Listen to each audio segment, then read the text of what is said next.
All right, so we're going to get right to the Dennis Prager interview with Michael Ledeen, where they discuss Michael Flynn, with whom Michael Ledeen has recently written a book about foreign policy. I just want to set it up a little bit for you. So, Michael Flynn is the man that Donald Trump appointed to be NSA director, and he resigned in disgrace. The direct cause is because he supposedly lied to Mike Pence about what he said to the Russian ambassador, and then now he's under a criminal investigation. And for that, for improperly disclosing payments that he received, upon being in the disclosures upon being appointed. So Michael Ledeen knows Flynn pretty well, and Flynn has become one of these rarefied people where it's like, Donald Trump appointed Michael Flynn, a.k.a. the devil, to head the NSA, right, the National Security Advisors. Right? Basically, Michael Flynn is the devil, and there's this pretty good interview that I just wanted to share with you. You'll get to learn about the enemies that Flynn made in the intelligence community and with the political establishment, several years ago. Ledeen will discuss Flynn and Russia, and a little bit he'll discuss Flynn and Pence, and how we don't really know as much as people think that we know about the situation between Mike Flynn and Mike Pence. Right? Like it's still somewhat unknown. So anyway, without further ado, just like I promised, here is Dennis Prager interviewing Michael Ledeen from Prager's May 24th show, hour number 3. This is the opening. Thank you.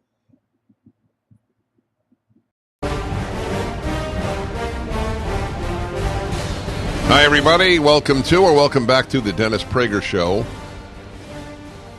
I'm going to be speaking now with a person I adore and I've had on the show many times in the course of my career. One of the clearest thinkers writing. He's a freedom scholar at the Foundation for Defense of Democracies, the author of many books of his own. Now, this you'll find, I think, of particular interest. His last book, The Field of Fight, How We Can Win the Global War Against Radical Islam and Its Allies, which obviously is particularly relevant today, was written, co-authored with a man named Michael Flynn. The man that I have on the phone is Michael Ledeen. Michael, welcome back. Thank you, Dennis. Good to be with you. You're one of those, however, that I generally talk to when something terrible happens in the world. At least on the air, not privately. Other than that, we get to talk about your love of Italy. Yeah. All right, so let me be personal for a moment, and you'll be as personal as you feel comfortable being. But I assume you developed a certain camaraderie with Michael Flynn writing a book with him. Indeed. So I assume this whole saga right now must pain you. Oh yeah, it kills me. And of course, following the so-called news coverage, the Flynn I read about and hear about on radio, television, newspapers, and so on is not the Flynn I know. It's a made-up person. I know. I've been thinking about you a lot with the whole Michael Flynn issue. Why don't you just give everybody a little brief bio of the Michael Flynn you know, and that indeed the country knew, and why President Trump appointed him? Well, he's a great military hero, Lieutenant General, 3 stars. The last job he held before briefly serving as National Security Advisor to Trump was the director of the Defense Intelligence Agency. And before that, he had worked for General McChrystal in Iraq and Afghanistan fighting bad guys. And in the course of that work, revolutionized American intelligence, changed the way we do battlefield intelligence.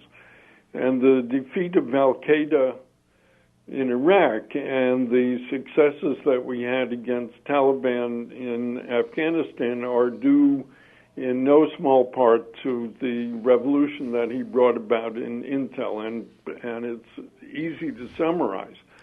Pre-Flynn, the people would go out on the battlefield, capture enemies, interrogate them, send the results of the interrogation back up the chain of command to some guy wearing multiple stars on his shoulders back in Washington. That person would then analyze it, have it analyzed, decide what to do, send orders back down the chain of command, and then it would reach the battlefield and they would do it.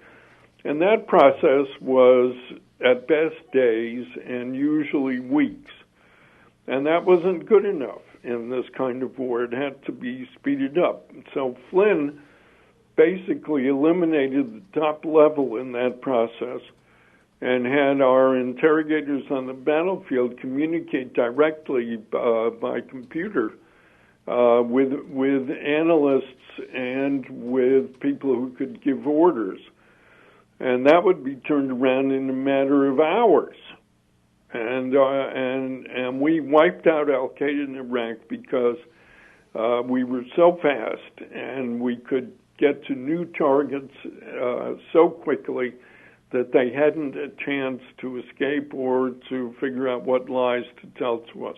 And it just dramatically improved our intelligence capabilities. This made him a lot of enemies in the intelligence community and the policy-making community, because all those guys with stars on their shoulders were now cut out of this action, and they wanted to be there. But there wasn't time for them. So they've been angry at him ever since, and this goes back 10, 15 years now. So they went after him when he was head of DIA and got him fired. And when he became national... Wait. Let's talk about that for a moment. When was he fired from the Defense Intelligence Agency? Do I remember? 2012, maybe? So this, obviously, it was under President Obama. Yes. Who appointed him? Obama. Which I don't think most people know. Yeah, Obama appointed him, and then he went after DIA, trying to bring about the same kinds of changes and efficiencies that he had on the battlefield under McChrystal. And then he made a big mistake. He was under oath, testified to Congress, and Obama had been saying that we were a lot safer now than we had been in the past and so forth. And somebody on this committee asked Flynn, are we safer now? And he said no. And that got the president angry. Right. So what you're depicting is a courageous man who went against the tide. Yes. Never hesitated in going against the tide. Never hesitated in using lower-ranking people instead of higher-ranking people. If some second lieutenant had something to say, Flynn wanted to hear it. And if some captain was better than some colonel on the battlefield, he wanted to use them.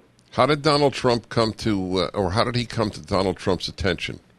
During the primaries, most of the major Republican candidates wanted to talk to Flynn and ask him questions about intel and about the war and about radical Islam and so forth. And he talked to all of them. And when all the blood had stopped flowing, Trump was left, and Trump liked him, and Trump brought him onto his campaign.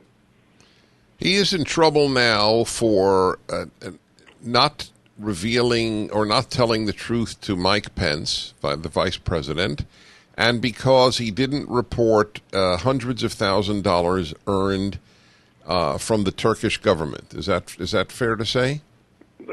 I'm not sure about that second part. I mean, his company had a consulting contract with a Dutch company, which is said, and I don't really know the facts here, which is said to have been close to the Turkish government. So it's at least, if he was indeed taking money from the Turkish government, it was 2 steps away. Right. So what is your take about what is happening to him? Well, they've constructed this fantasy of Flynn. First of all, he was supposed to have been a big buddy of Putin's. And he famously went to a conference in Moscow at which he sat next to Putin at lunch. And people thought that was some kind of big scandal, and they said, aha, here's this guy, he's an advisor to Trump, and he's sitting next to Putin, he's talking to Putin. And I always said to them, look, if your business was understanding America's enemies in the world, and you had a chance to go to Moscow and talk to top Russians, you would be obliged to go, wouldn't you? I mean, that's your job. That's what you're supposed to do. So, of course he went. He had to go. And he was having conversations here in Washington with the Russian ambassador as well. Well, he should do that, too. So as far as I can tell, he did a series of things that he should have done. He may have screwed up some paperwork in declaring clients of his company. But if you're going to start prosecuting people for that in Washington, let me tell you, the list is going to be thousands. Well, it could be. I believe it could be just about anybody. If the government wants to get you, it gets you. You would have had to have lived in a monastery, right? So I don't know Michael Flynn at all. I never spoke to him, but I'm a big believer in the moral bank account theory, that we make deposits in a moral bank account like we do in a bank account in a bank. Yep. And he made a lot of moral deposits in his time as a general. And I'm going to continue. If you have questions for Michael Ledeen, who actually co-authored a book with Michael Flynn, which came out just about 2 years ago, I would say, or 18 months ago. And it's an important book, by the way, on combating Islamic terror. And I'm going to talk to him about that as well.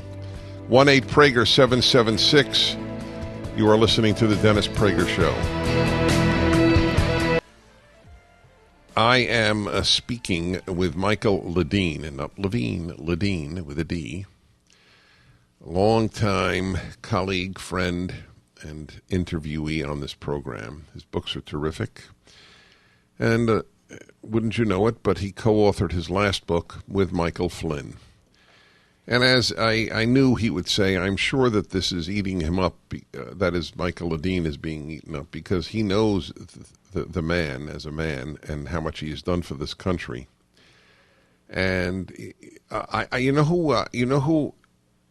I'm sorry to say, I have all these images of who was the guy under Bush that they got, Libby? Yeah, Scooter Libby. Yeah. This is what this reminds me of. Any thoughts on that? Yeah, well, in fact, it may turn out that that whole Pence story is a Scooter Libby story. That is, FBI may have called him up in the middle of the night and asked him questions, and he may have failed to answer one or more of those questions with 100% accuracy. It happens. Well, in this world that we live in, and especially in Washington, D.C., that's a crime. You can be prosecuted for that. And when people say, well, why is he talking about taking the Fifth Amendment and doesn't want to testify to Congress and so on, that's the answer. Because no matter how good you are and no matter how pure you are, if you get asked questions in those settings, that's right, and you give an answer that's a little bit off, right, you're risking jail. Right, it's really crazy. And there was no the press didn't go crazy when the head of the IRS pleaded the Fifth. Right. That was a non-issue. On something so infinitely more injurious to our democracy, the use of the government to suppress dissent. But that was, that just went into the what is Lenin's phrase, the garbage heap of history. Yeah, dustbin of history. The dustbin of history, exactly. All right, well, by the way, one final question, and then I want to get to the terror issue, because after all, that is what among your specialties and what you wrote the book with Michael Flynn about. The whole notion of, I mean, you know him, and I have to say, I don't know him, but the notion that this man would, quote unquote, collude with the Russians is so bizarre to me. Well, these are all people who never bothered to read the book. You know, if you read Field of Fight, you will see that he calls Putin an enemy and describes him as evil. So, you know, these crazy journalists would call me up and say, well, how do you think Flynn and Putin communicate, get along, and so on? And I said, read what he says. He declares Putin to be our enemy. Putin's on the other side. Okay, Michael Ledeen, war. I will bet you another, what was Thurber? What breed was your dog, Thurber? Airedale. An Airedale. I will bet you a farm of Airedales that there was nobody at the Times or Post who read the book. Oh, I'm not taking that bet.